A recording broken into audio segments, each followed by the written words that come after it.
Welcome back to And Just Like Yap, everyone. Let's get right into it. Euphoria, Season 3, episode, what is this, 5? 5 of eternity. 5 of, what feels like for the rest of our cursed lives. This one is called Little Piggy, and, oh boy. Right where we're seeing the exact path Cassie took when she left Nate's house and joined up with Maddy. We saw some of it. Rue's narration here is that, like, Nate losing all his money really gave Cassie the freedom to go after her dreams. Back to doing some, like, crazy shit on OnlyFans. Also, after a disgusting montage of us having to see the toe again. Oh, yeah, no, I skipped that. Stop trying to show me the toe, Euphoria. Stop. Yeah. And this is where we realize that, like, I guess that Cassie is willing to go fully down the OnlyFans road, and by that I mean, like, porn, more than just suggestive. It makes me think of, like, going back to Cassie, like, scrubbing herself, like, in season 2. Yeah. It's, like, almost, like, her only mode is, like, 100%. She knows nothing less than that. It's just she goes all the way in to her own detriment, because we know this is going to go bad. Like, how? We don't know yet. So we see this little montage of what Cassie's been up to, farting in jars and sending them to men. Have you ever seen one of these microphones before, No. Caroline? What is this? I believe it's called a 3DO. This is a microphone that people use for ASMR. Very innocent, innocuous ASMR actually does relax me and, like, helps me fall asleep sometimes. Obviously, this is in a different category. So what Rue is saying in this narration, where we're talking about all the different ways Cassie is earning money, the main thing that men ask her and want is for her to say their names. Shocker. So here we have her whispering a bunch of male names, but it's working. They hit 50,000 subscribers. Maddy jumps in to help get Cassie more exposure, and this made me scream. So we see Cassie on a few different podcasts basically peddling the same narrative that, like, men are treated as second-class citizens, and that because of the way society is today, a man saying that he wants a woman who can cook and clean is, like, akin to saying the N-word. And this is where we have an incredible use of Trisha Paytas. Are you familiar with Trisha Paytas? Oh, yeah. We love Trisha Paytas in this house. We had heard that Trisha Paytas was going to be making a cameo in Euphoria prior to the season starting. And I love that it's this, because Cassie says that unhinged thing about, like, men wanting a girlfriend who can cook or clean is akin to saying the N-word. And Trisha Paytas goes, okay.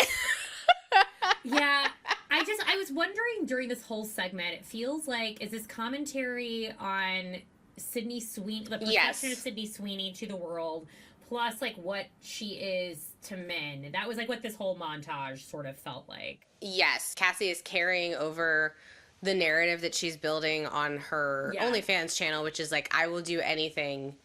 I'm sure there are women who subscribe to her, but, like, she particularly caters to men. To men. And is like, I will do anything for men. Then she's carrying that narrative over to be like, I love men so much that, like, I really think they're being treated unfairly in society. And, like, I mean, the right guy is going to be like, that's the hottest thing anyone's ever said. Of course, I should be allowed to do whatever I want. But incredible one-word line reading from Trisha Paytas. I do think it was commentary on Sydney, because they have her say, like, you sound like a Democrat, and then she says the R word. The R word is coming back. It's really I know, you've weird. said this. It's bad. Yeah.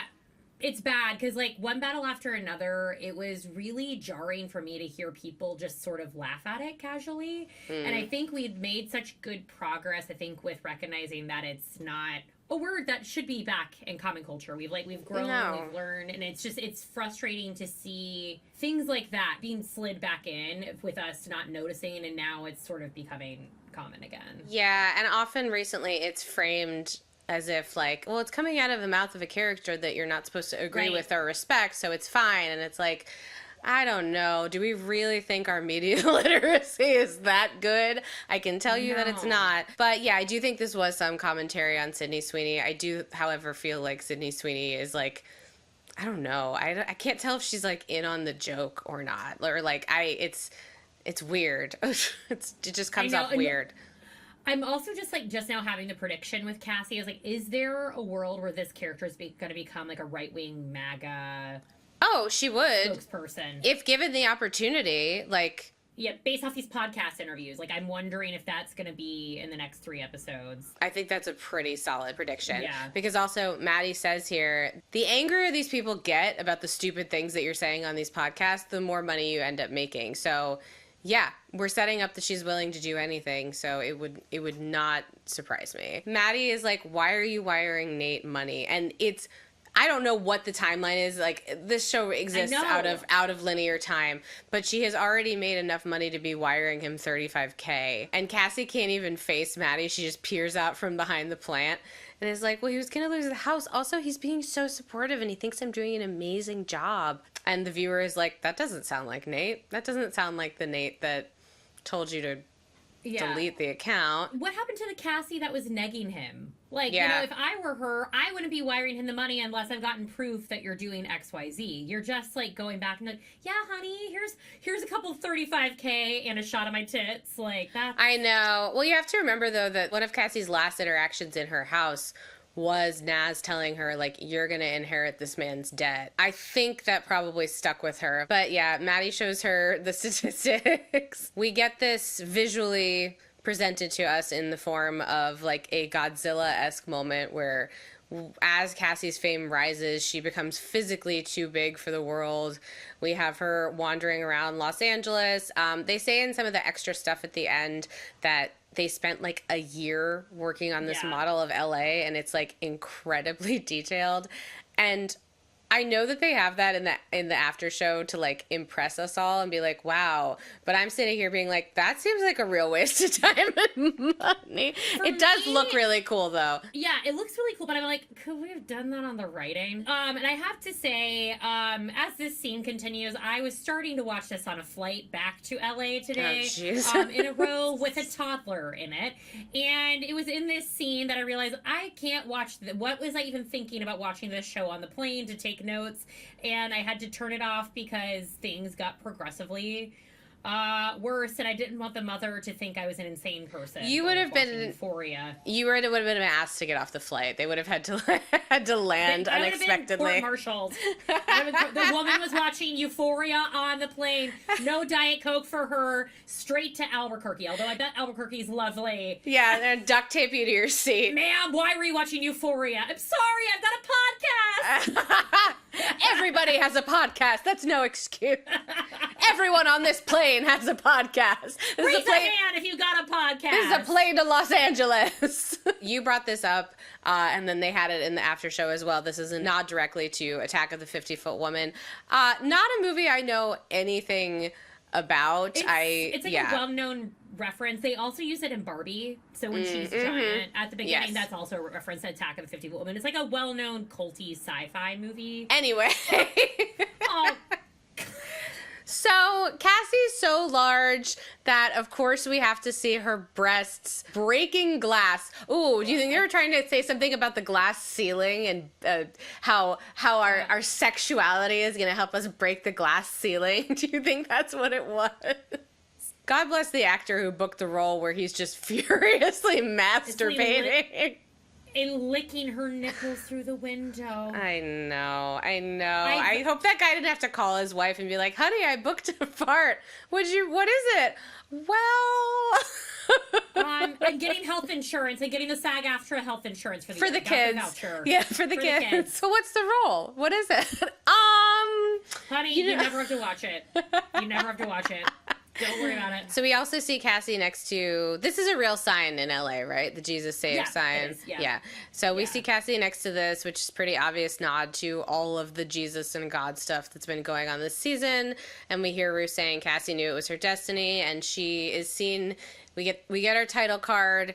We are watching Los Angeles completely burn down around her because of the havoc she wreaked while she's praying to the Hollywood sign. Great, Sam. Glad we have any sensitivity to the fires that were like a year and a half ago. Or the real bombing that's going on all over the world everywhere. Yeah, glad we have any sensitivity to the hardship humanity is facing. If they did, we wouldn't have gotten a season 3 of this godforsaken show. Back at Alamo headquarters, Alamo is breaking a giant chunk of ice. Very angrily is taking out his anger about the fact that Big Eddie, as we saw last week, he gets shot by the Waynes, and they get him to open the safe because they say they threaten to shoot off his penis, and that's a bridge too far for Big Eddie, which I feel like we must respect, but Alamo doesn't understand it.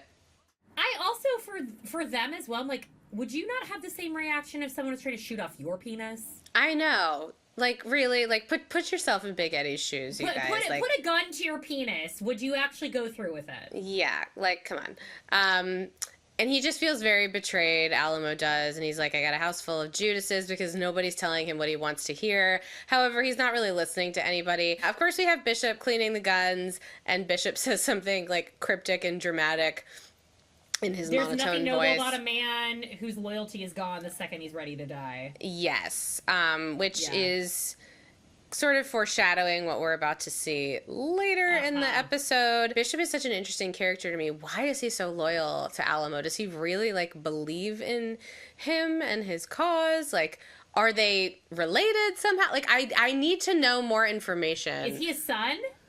Oh, Rue is just, shining some cowboy boots, but Bishop asks her to draw a map of Lori's farm because obviously they're going to retaliate. The pants that were picked up for Alamo at the tailor are for a motherfucker who's 5'9". Would you say that 5'9" is a real height that men are? No, here's what I will say. 5'9" is the height that incenses men. 5'9" is the one that, like, makes them feel insecure because they don't want to say that they're 5'9". Because I think that it's like they're like 5'9", which there's nothing wrong with being 5'9" if you're a man, sure isn't. A woman, a horse. Like, be 5'9". Be 5'9" and own it with your chest. But like, it's like, I guess, like, if for a man, it's like emasculating to them to be under like a double-digit number, which is why 5'11" is a fake height because they're actually 5'9", right? Or shorter. Who cares? Alamo's really upset, and he thinks that the short pants are a representation of what his staff thinks of him. They think of him as a 5'9" person. Comes very, very, very, very close to hurting this guy. He's having like a Shakespearean meltdown. He's in the... Dost thou thinkest me a man with no more stature than a 5'9" horse? Oh boy, back at Brandon Fontaine's house here, I have to ask, are you aware of the lineage that the actor who plays Brandon Fontaine comes from? Brandon Fontaine, I do not. So he is of the House Wahlberg. Oh. He is of the Wahlberg line. He is a nephew to Donnie and Mark. So he is the son of a less famous Wahlberg. So Brandon is trying to get Cassie. I can't tell if these two are sleeping together. Like, the sexual energy is definitely there. They're hanging out. He's telling her, like, Maddy can't really do anything for your career, which is ridiculous because Maddy's already done everything for Cassie's career so far. And then we cut back to Penzler's office. Penzler has the audacity to be like, do you remember that girl Caitlin that you used to represent? I just read an article with her in Forbes and she's making a fortune. It's like, yeah, we fucking know. Meanwhile, Maddy is cleaning up dog diarrhea off the carpet, which is so degrading and awful. And it was what is with all the visuals? Stop it, you guys. Just stop it. It's so unfair. If we cut out all of that imagery, we'd have a 30-minute show. I know. But Brandon Fontaine is like, no, it's not because of Maddy that you're successful. It's because I've been tagging you and shit. Which is, like, partially true, I'm sure. But also, like, this fucker, you didn't give this woman those perfect breasts. No. God gave them to... As far as we know, God gave them. They're a great rat. Yeah, so he's trying to convince her to come move in to Drill House. And I love this. He's like, we've built a whole business here. And then you just see this fucking group of people doing like a TikTok dance. I know that these are... Do you know what dance it is? Oh, is it the apple dance? It's the apple. Yeah. Yeah. These content creation houses, the hype houses. They're real. People like live in these giant mansions together and make this kind of content. Cassie's having some reservations about moving into Drill House because Maddy's her best friend. LOL. Brandon tags her in something else and is trying to get the fans to convince her to move in. And then this was crazy. We cut to Cassie's having a conversation with Nate, and his tone of voice here is like, well, actually, I think a sexy video of you and Brandon would make a lot of money. We see that Juana has left the building long ago. I can only imagine how bad things got before that poor woman left. I want to be picking up everything in that room. I know. I can't focus because I want to pick up those wings. This is the exact thing I can't stand. I'm sorry, I'm going to say it about men. Like, learn how to fucking clean up after yourself. Fortunately, Jim is much neater than I am. I'm the one who needs to clean up after myself. But, like, you literally can't put a bunch of takeout containers in the trash. Like, well, because, as we've discussed, the sons of mothers. I know. They've been waited on their whole lives. And they marry a woman to continue to wait on them. Maddy even asks him, like, wouldn't that make you jealous? And he's like, no. I'm like, I'm so impressed with everything you've been doing. I've been watching everything you've been doing. And, like, this is the man who used to, like, fantasize about, like, finding men who, like, hit on his significant others and then, like, killing them. I know he's got an ulterior motive here, obviously, because Cassie's the only one, like, getting him out of his, like, insane, scary debt.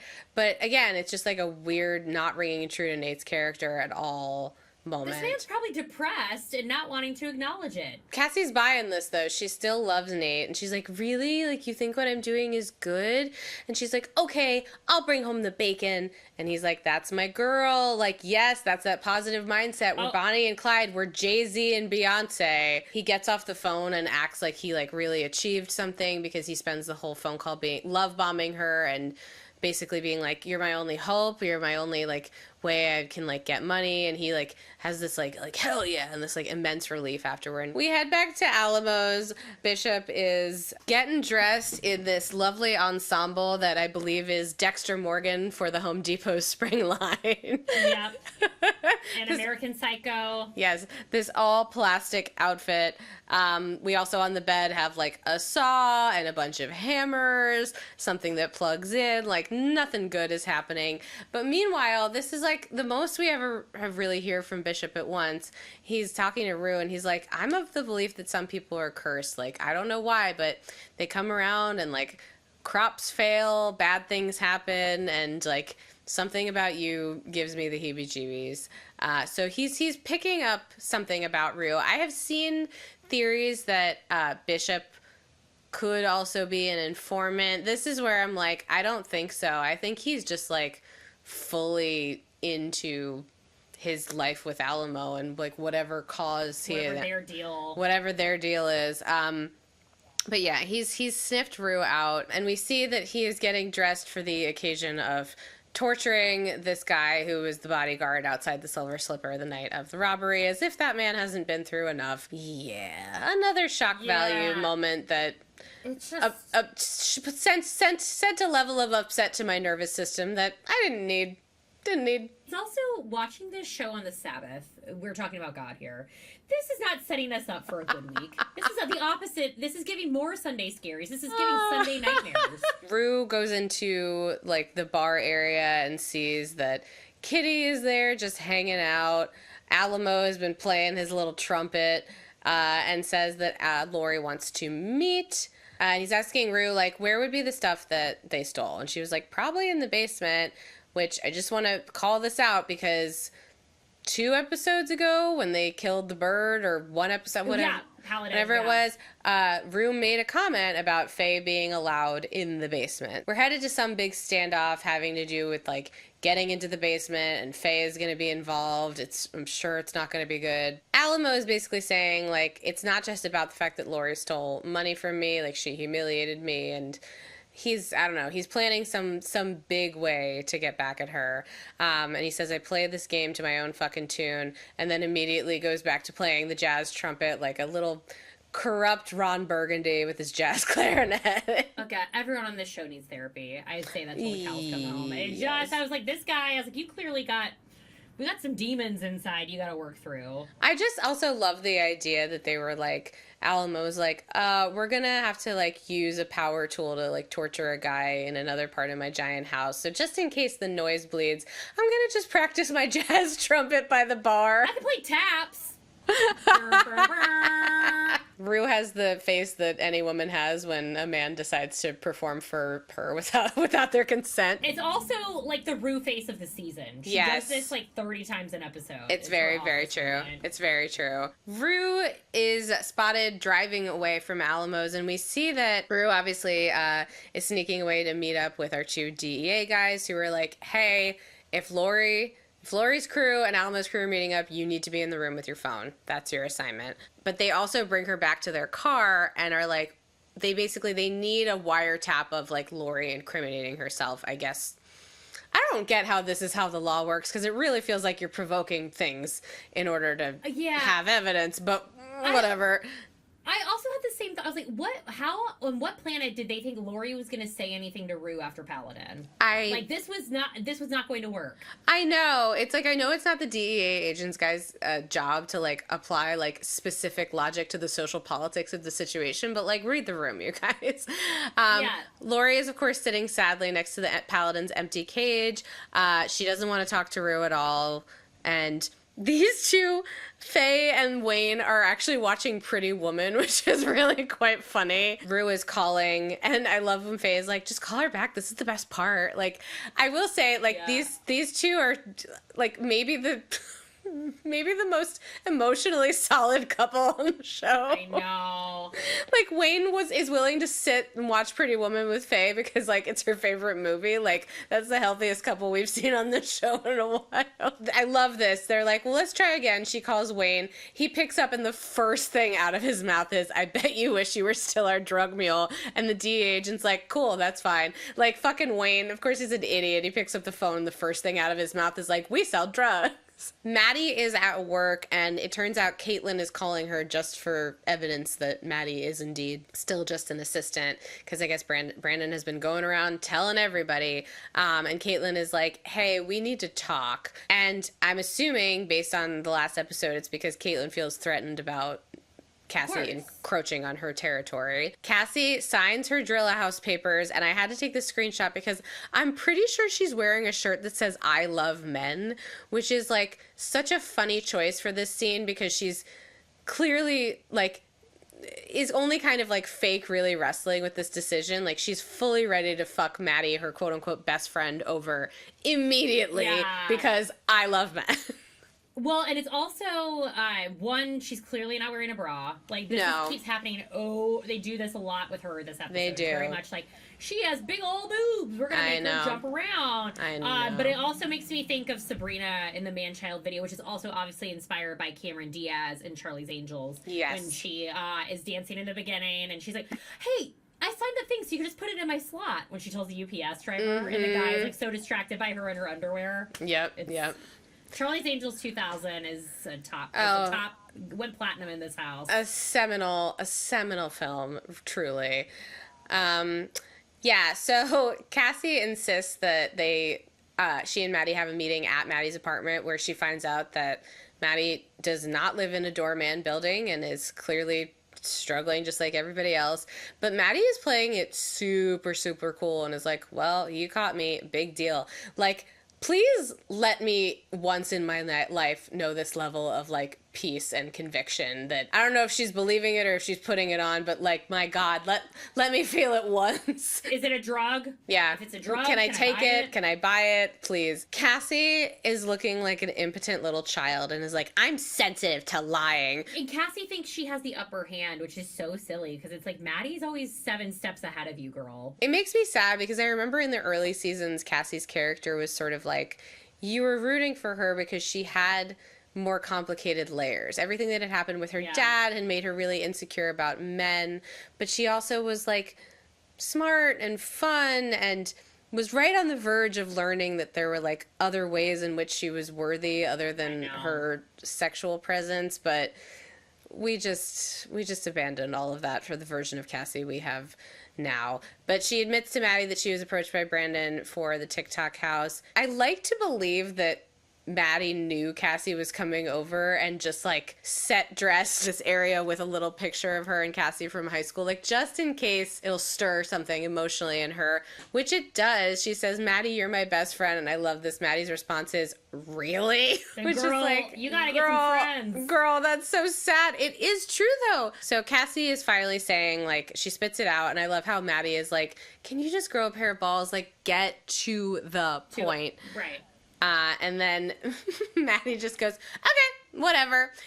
And I fucking love this, because if you really, really, really want to piss someone off and really stick it to them, act like you don't give a shit. Ugh. If you know somebody is about to like reject you in some way, steel yourself. And even if you do care, act like you're like, "I'm sorry, who are you? Do I know you? Who's this? Who's this number?" I have a fake boyfriend that's coming to pick me up after this. So I love this. And she immediately fakes this phone call that she had. So she's had this in her pocket. Caitlin called her, and I'm assuming this was her plan. Yeah. She knew Cassie was coming over. She knew what she was going to say. And she was like, "Okay, I know exactly how to play this." And she does, because it plays Cassie like a book.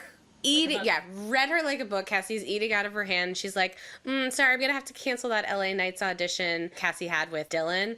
And you can see Cassie's face. She is like completely devastated and is like, wait, no, I do want you to represent me. This changes everything. So Cassie is devastated that she didn't know about this LA Nights audition with Dylan, and Maddy gets her back and is like, "Just to avoid further confusion, I have a contract." I love the way that this is lit, because like the contract is just like, I don't know, it's like glistening like a knife. Yeah. Like it's like the edge of a knife. I will say, for all of our gripes about this show, one of the things people have been complimentary about, and I am inclined to agree, is however they shot and colored this, it looks better than like 99% of what's being churned out right now, because we have ruined lighting and coloring in TV and movies, and everything looks like an ad now. Yeah. So kudos to the cinematographer and the editor for that. Cassie is so happy and is whispering excitedly, "Dylan," under her breath while she holds up her contract, which I'm not aware that this is a thing that needs to be done. Do you really have to take a picture of your face next to a contract? Like, I feel like Maddy is just doing this to send it to Brandon to be like, that's probably what she's doing. Yeah. And Cassie definitely didn't read any of the contract. I was like, "Girl, you just signed your life away. You don't know what you signed." No idea. Maddy comes to set and is like stalking Lexi because she doesn't actually have this audition. She made it up. It's really funny to me that like Cassie is so dazzled by the fact that Maddy would be able to get her an audition for the show that her own sister works on. Cassie doesn't know what she's doing. But Maddy threatens her and is like, "Don't make me an enemy." We know that Maddy has a good relationship with Dylan because Penciler represents Dylan. That's where the real threat lies. Cassie comes to the audition and decides, instead of using her new married name, she uses Cassie Howard and writes it really, really big with a heart next to it, and then immediately tells the people in the room that Lexi is her sister and that Lexi really supports her doing this. This scene, I really didn't know how to even feel about this. I went out of my body. I was so secondhand embarrassed. I know. Auditioning is awful. I was like, first of all, in what world do you go to a TV audition and they have not sent you sides? Like you don't, just not like an open call where you just show up and decide you're going to like do whatever. Also, the audacity of Cassie to come in with a Shakespeare monologue for a TV show audition. Also, I just had so many questions. Where did she learn it? I don't know. It's just such a crazy choice. Well, my only thought was, like, I'm wondering, because we're talking about Brutus so much and all this stuff with, like, betrayal, that, like, I wonder if it's connected to that through line of all the backstabbing. And the casting director's like, "Shakespeare." And Cassie goes, "Is there anybody better?" Fun note, this is the actual Euphoria casting director, which is nuts. I think that's so funny. And here's the thing about this. I say this as somebody who, like, wasted my parents' money to study Shakespeare. I really never know if people are doing a good or bad job with Shakespearean text. I have, like, a very not discerning palate for it. Like, because... It's if I can understand what you're saying based on how you say the words in this heightened language, I'm like, you know what? It's really not a bad performance. And I have to say she's kind of good. It's unhinged. Oh, yeah. But it's a bold choice. It's one of those things that they tell you with auditioning or like just, you know, right. having an acting career in general. Make a choice. So much so that when Lexi comes in with all of her takeout containers onto set, she hears her sister's voice, and it is playing in Video Village. Who does Shakespeare? And Patty Lance says, sadly, nobody. And she's, again, like, it was a bold move that, like, it ends up paying off because, like, they're laughing at her, but they're also sort of amazed by her. Yeah, they're amazed by, like, the boldness of it and the level of charisma. They turn to Lexi and they're like, she's your sister. And you personally recommended her. And of course we get a little dig of like, they don't look anything alike. And then these two decide to cast her because they're like, if she can do Shakespeare, she can do LA Nights. And I like couldn't quite understand. I was like, do they really think she's good? Or like, are they having a fun time like torturing Lexi? And I think the answer's both. Yeah. We are back in Rapunzel's tower, and it seems like Rue has been hanging out there quite a bit with Jules, and so Jules is asking, like, how many relationships have you been in since high school? And Rue lies and is like, oh, too many to count, but my last really significant one was Angel. I don't know if you feel this way, but it feels like Jules especially, it feels like her plotline is so separate from everything else in the show. It does. It does feel that way. It feels like, when we're there, I'm like, oh yeah, I forgot that Jules is still here. Like, it's just still kind of happening. I know, and they tried to weave her into it last week with the painting thing, but that was very short-lived and, like, ended without a real sense of finality about, like, what happened there. Jules, like, kind of sticks it to Rue and is like, I find it really hard to believe that you were in a relationship where you were expressing yourself, given what I know about you. And then I really like this conversation. You come over here, you hang out, you look at me like you have something to say, and then you don't say anything. And this really hit me hard because I remember these sort of like moments in previous dating and hookup situations in my life where I'd be like, we're hanging out and you're here as if you want something from me, but you won't verbalize it. My frontal lobe is not developed enough to like ask you what it is you want from me. These are the exact sort of confusing romantic situations you find yourself in when you're in your early 20s. Where it's just like, what do you want from me? Why are you here? Why do you keep calling me? Why do you sometimes treat me like I'm your significant other and other times not? Why haven't we kissed? Or then you like say that and they're like, oh yeah, we were that the whole time. They just wanted you to do all the work. Exactly. I like that Jules is taking Rue to task here. And Rue's like, well, I'm sorry, are you not like in a relationship with this guy who's your sugar daddy? And Jules is like, oh, that's why you're not hooking up with me, out of respect for that guy? And she finally says, if you want to kiss me, kiss me.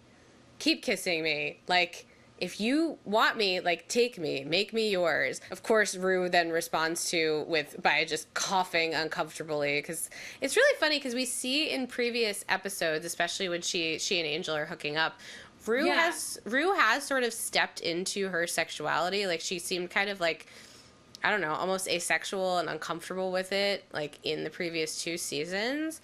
So it's clear that she has it in her, but, like, I think she's still in love with Jules, and that's why, like, she can never really... Yeah. There's an intimacy layer there that, like, I don't think Rue can overcome. They're so toxic for each other. They can't, like, ever fully leave each other. They're so... symbiotic.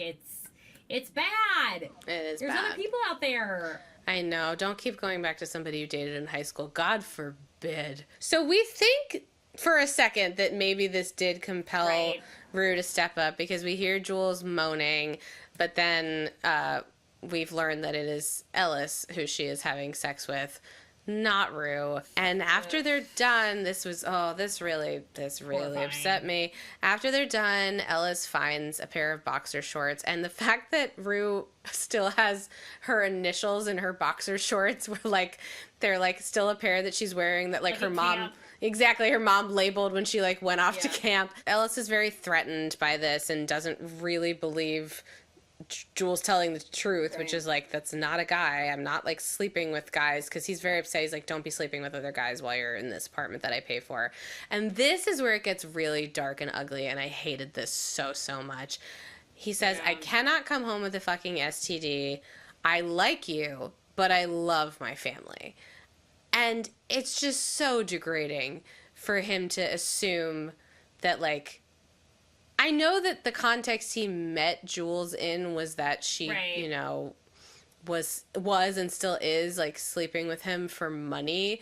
But to treat her that way and to be like, to assume, like, you're sleeping with other men and Right. they're the kind of sexual situations where you're going to get an STD, as if she's not, like, a responsible human being. And that this whole thread of, like, how dare you? I have a wife and kids. It's like, sir, you come over to, like, fuck me in the apartment you pay for and treat me like a doll. Like, I think there's also this connotation with that, I think, with how people viewed trans people when they sleep with them like that they're much more degraded in this sense of, like, there is this sort of implications that, like, oh yeah, of course they have STDs. Yeah, so it's really stigmatizing, it's really gross and really upsetting. And then he, like, throws the boxer shorts at her face while she's crying. And, like, this is the moment where I'm like, Jules has to find a way out of this. Like, this is the moment where it's clear, like, for as, like, good as your life is, not having to worry about money, like, this is not it. But, like, we can't be doing this forever. Yes. There is a huge cost to that. I mean, if Kelsey of Rhode Island can get out of that mansion, I know. then Jules, we can get Rapunzel out of the tower. I know. And I think that's also why she was kind of, like, trying to clarify with Rue, because she doesn't know Rue's situation.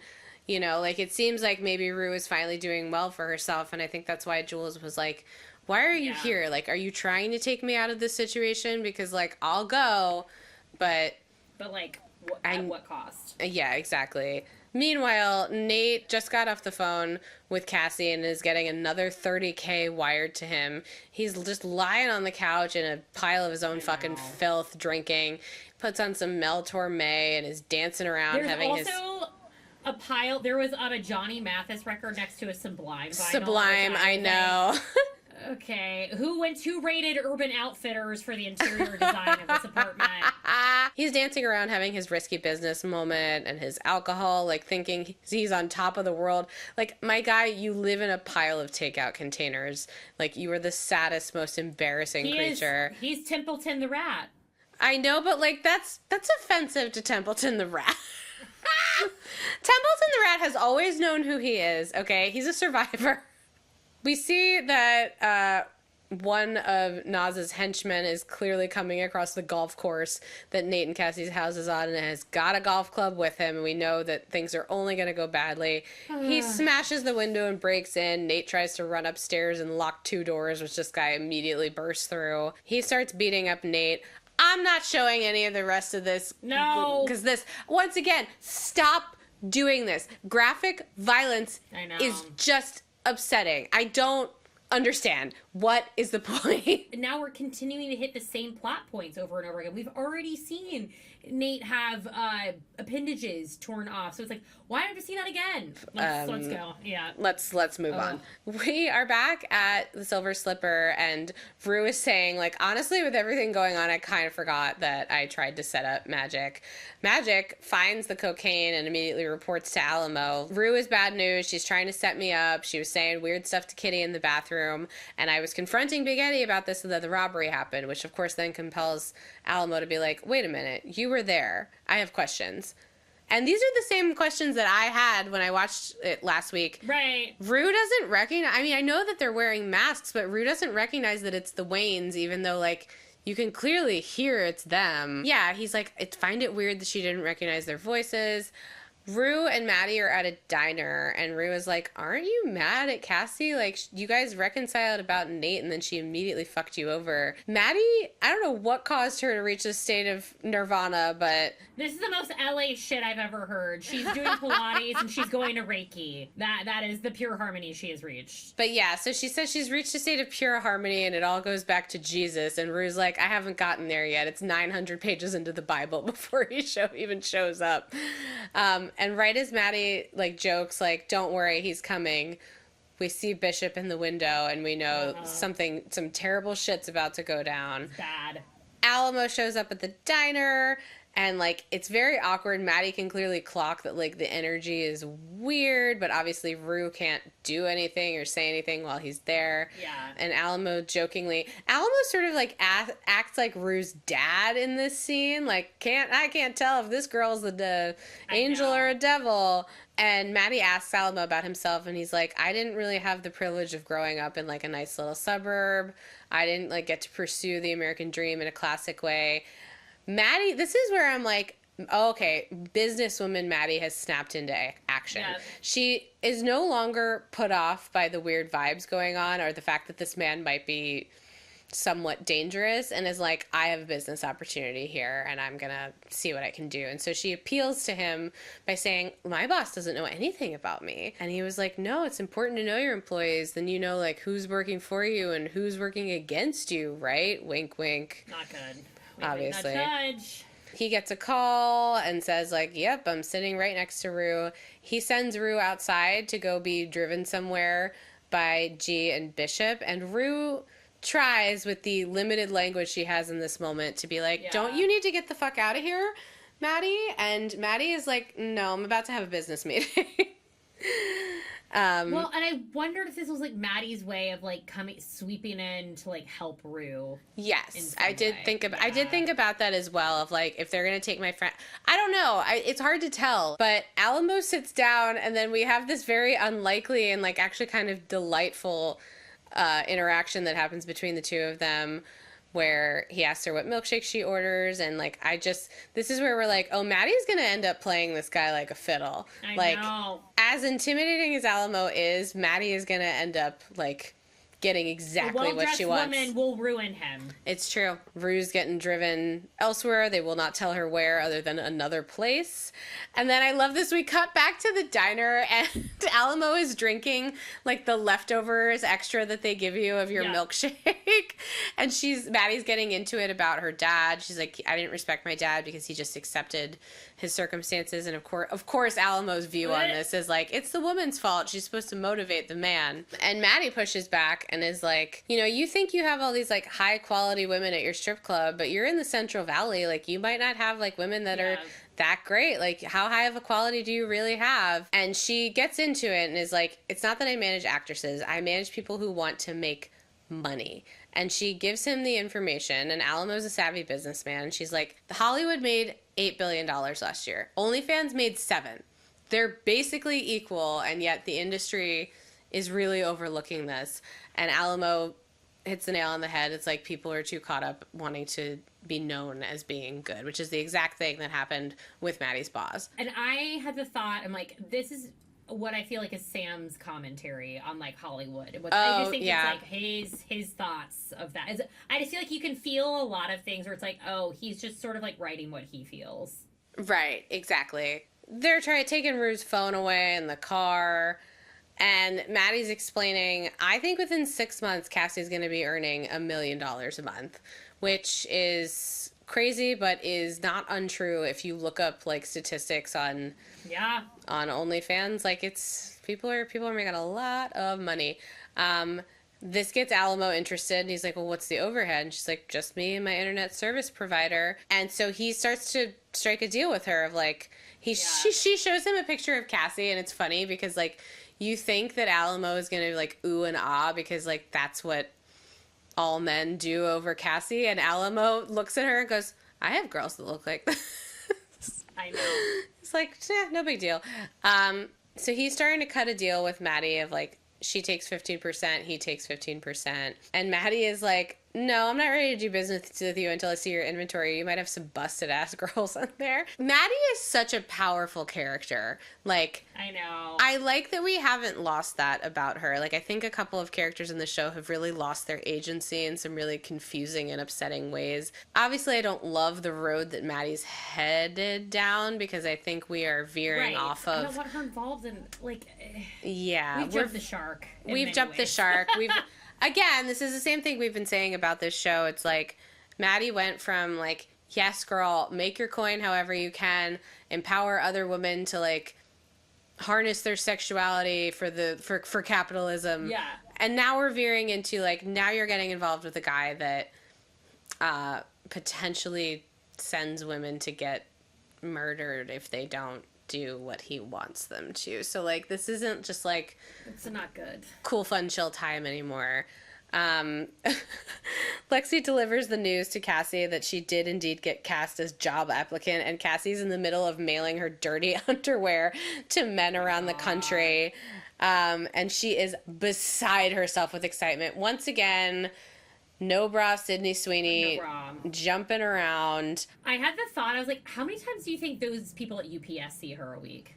Oh my God. They're kind of like, Cassie, good to see you, girl. Yeah, I know. You got the dirty underwear in here again. I know. I wonder if she's like, these are friendship bracelets that I sell on Etsy. Like, I wonder if she has a story. Braless Cassie is just beside herself with excitement and is shimmying around, being like, I'm going to be a household name.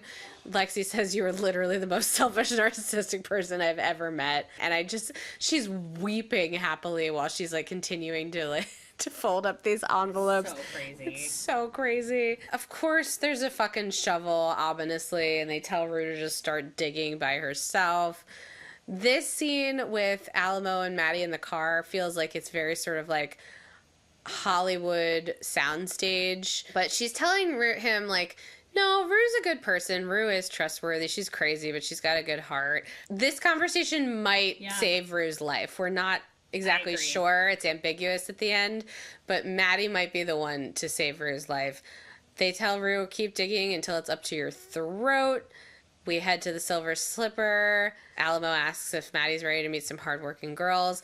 This shot is so crazy. Like, I know. This sort of harkened also toward like the end of this most recent season of Industry, where like unfortunately Yaz heads down like the Ghislaine Maxwell route. Maddy, the madam. This interaction, I've been waiting. I'm like, when are we going to get Magic and Maddy in a scene together? And it happens. She sees the neck brace and is like, is your neck okay? And Magic is like, yeah, it's fine. And then immediately Maddy's like, insurance fraud, with this wry little smile. I love this. She says, por fin alguien que lo entiende, which means finally somebody who gets it. And she's like, I just love this. Magic feels seen immediately of like, this bitch knows. She knows. She knows I'm trying to get some money out of this. We see each other. And I love that this, like, for Maddy rings true to like, okay, this is a woman who's willing to do anything to make money. That's who I want. Exactly. She also picks out Kitty, and I just love this. Kitty, as if she's been, like, told that she's going to be, like, second runner-up for Miss America, and, like, looks over at Magic, like, we did it! So she selects those two, and Alamo is, like, so proud and says it's the cream of the crop. It's like, those girls are the cream of the crop. He's so proud of them, and also, like, that's the moment where he's like, okay, Maddy has good taste. If she can, like, out of this lineup, pick those girls out. Alamo's talking to a horse, and you know, like, nothing good's about to happen if we are subjecting yet another innocent animal to something horrifying in the show. He also gets a croquet mallet and starts swinging it around, and you're like, what sort of Queen of Hearts bullshit is about to happen? And then we get this very shocking shot of Rue's little head sticking out of the ground like a little turnip. This is me when I'm like thinking about my future. I'm like, do I need to actually have a 401k? Do I need to be worried about any like future, like, we're in the hole. If this isn't a meme already, that's crazy. While Rue's in there, she's like, okay, this feels like a bit much. And she says, who even thinks of this shit?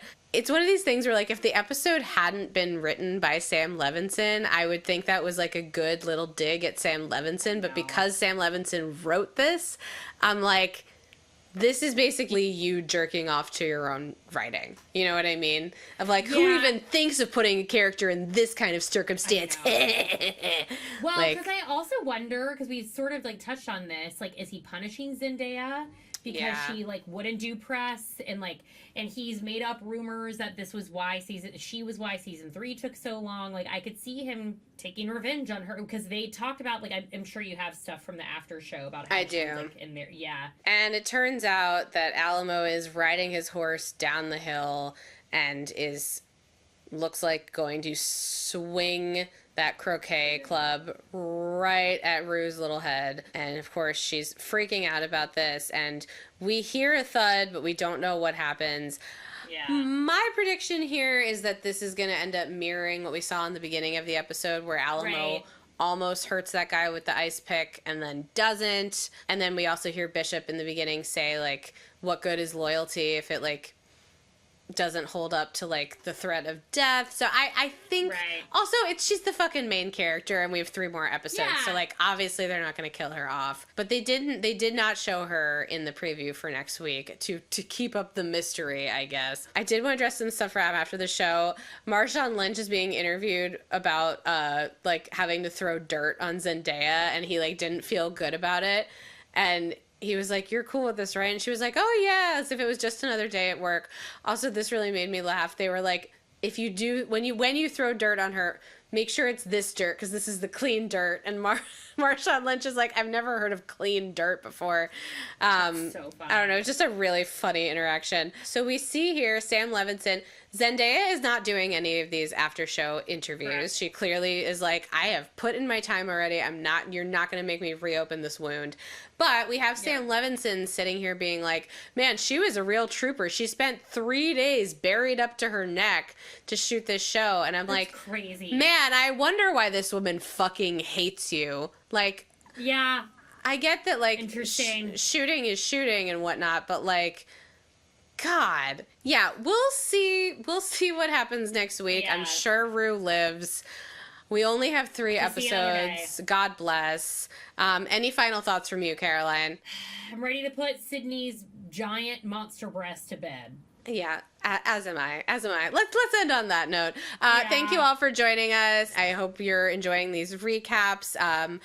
We've heard from some of you that you're not even watching the show, but you're just watching these recaps. And to that we say, that's so nice. That's so nice, and you're welcome. We watch so you don't have to. We will be back next week. You can also find us doing Sex and the City recaps of the original series with guests that we've been putting out. We just did a lovely, amazing one with Jason Avizano that we were very excited about. Please join us for those. Like, subscribe, find us on TikTok, find us on Instagram. Enjoy your lives, my babies. Bye, everybody.